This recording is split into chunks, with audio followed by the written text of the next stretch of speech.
Warisan budaya ini telah diakui dunia. Skandal cinta terlarang. Raja Majapahit II tewas dibunuh abdi dalam.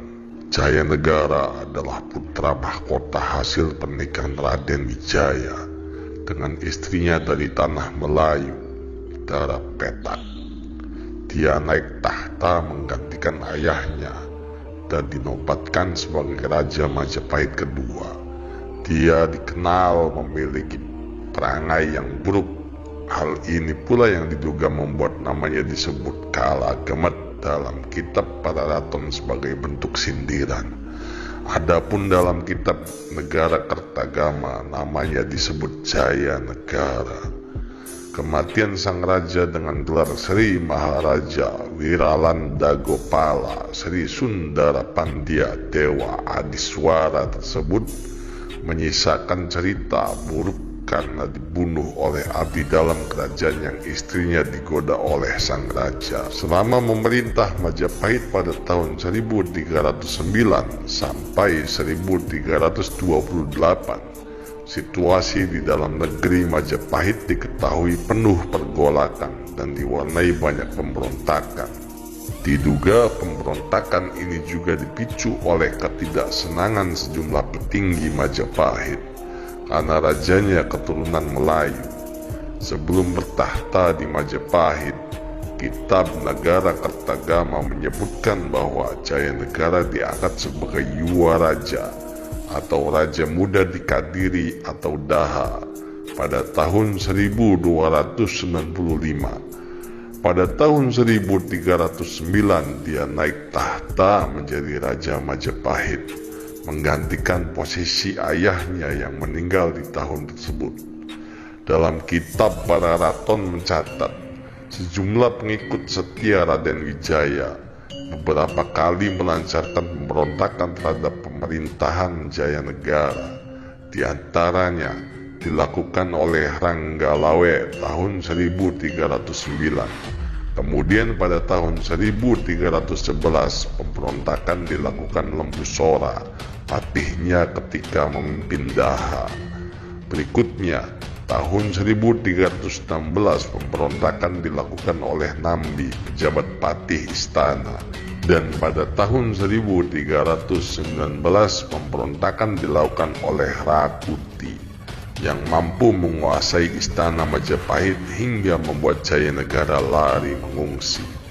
Namun berkat Gajah Mada, akhirnya pemberontakan Rakuti berhasil ditumpas. Dalam buku Puncak Kemegahan Sejarah Kerajaan Majapahit, karya Slamet Muljana menyebutkan, selama 9 tahun pasca peristiwa Rakuti, Putri Tribuana Tunggadewi dan Raja Dewi Maharajasa yang merupakan dua putri keturunan Raja Kertanegara tidak diizinkan menikah oleh sang Raja Jayanegara. Alasannya karena keduanya hendak dikawini oleh Jayanegara. Alhasil tindakan asusila tak senonoh diterima kedua putri Kertanegara. Tindakan Jayanegara ini didengar oleh Dharmaputra Ratanca. Tanca pun mengadukannya kepada Gajah Mada yang kala itu menjadi Mahapati. Pada saat bersamaan, secara kebetulan Jayanegara menderita sakit bisul. Kondisi ini membuat Jayanegara tidak dapat keluar dari istana dan harus selalu berbaring di atas tempat tidur. Tanca pun dipanggil untuk mengobatinya. Tanca dipercaya lantaran memiliki kemampuan mengobati penyakit. Tanca pun memasuki kamar tidur untuk mengobati Jayanegara. Kala itu, bengkak pada kaki raja harus dibedah. Setelah 1 hingga 2 kali pembedahan tidak berhasil, raja dipersilakan mengesampingkan selimutnya. Alhasil, pembedahan bisul ketiga kalinya pada kaki sang raja berhasil dilakukan. Namun, seiring pembedahan berhasil, tikaman langsung dilakukan Tanca kepada Jayanegara. Raja Jayanegara mati akibat tikaman Tanca. Gajah Mada yang mengetahui kejadian tersebut langsung bangkit dan menusuk Tanca. Tusukan Gajah Mada membuat Tanca mati. Kejadian pembunuhan sang Raja Jayanegara tercatat pada tahun 1328 Masehi. Sejalan dengan versi Slamet Mulyana, dengan versi berbeda arkeolog Belanda N.J. Krom dalam Hindu Javans Geschidenis yang dikutip para Kitrite Simbolon dalam bukunya Menjadi Indonesia. Justru istri Ratanca yang mengatakan telah dicabuli Jayanegara dan mengadukannya kepada sang suami Tanca. Mendengar kabar itu membuat Gajah Mada geram, lalu balik mengadukan Tanca, menyebarkan fitnah. Isu Jayanegara mencabuli istri Tanca sengaja dihembuskan Gajah Mada untuk memperalat Tanca membunuh Jayanegara. Dengan kata lain, Gajah Mada lah yang menjadi otak pembunuhan Jayanegara tersebut. Dari kedua versi tersebut mereka sepakat bahwa Gajah Mada sebenarnya tidak suka pada Jayanegara sehingga memperalat Tanca membunuh raja. Lalu Gajah Mada langsung membunuh Tanca untuk menghilangkan jejak. Konspirasi pembunuhan Jayanegara tersebut terungkap dalam buku Gajah Mada Pahlawan Persatuan Nusantara karya Muhammad Yamin.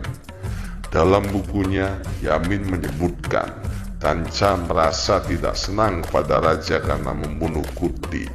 Rasa tidak senang Tanca kepada Jayanegara yang telah membunuh Kuti, teman Tanca sesama Dharmaputra, semakin membara akibat kabar menggemparkan dari istri Tanca yang menyebut telah diganggu Jayanegara. Kabar dari istri Tanca tersebut membuat Gajah Mada memeriksa Tanca secara intensif. Saat proses pemeriksaan berjalan, ternyata Jayanegara sakit bisul dan meminta Tanca membedahnya. Pada saat itulah Tanca melampiaskan dendamnya dengan membunuh raja menggunakan pisau. Versi lainnya menyebutkan Jayanegara mati setelah minum racun buatan Tanca. Racun tersebut sengaja dibuat Tanca karena adanya hasutan dari para pemberontak. Usai mangkat, kitab para raton menyebut Jayanegara didarmakan dalam candi Srenggapura di Kapokongan dengan arca di Antawulan. Saat mangkat, Jayanegara belum memiliki keturunan. Hal ini membuat tahta Raja Majapahit dijabat Gayatri yang merupakan ibu suri di kerajaan Majapahit. Tetapi karena Gayatri telah menjadi seorang biksuni, akhirnya Raja Majapahit diisi adik tiri Jayanegara, yaitu Dyah Kitarja yang bergelar Tribuana Wijaya Tunggadewi. Aduh, lagi-lagi karena wanita, tahta pun menjadi taruhan hingga nyawa pun melayang. Bagi para jomblo, terus tetap pesimis, jangan optimis.